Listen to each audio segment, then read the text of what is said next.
Hindi ka na mahihirapang makita ako.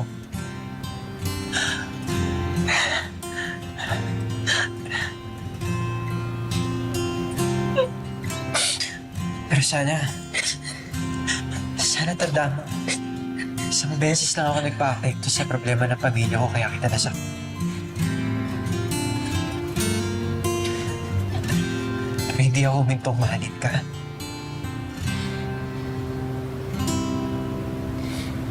Ikaw lang.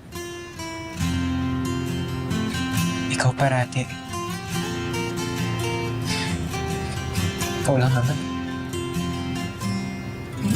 Ayoko sanang sirain ating pagkakaibigan.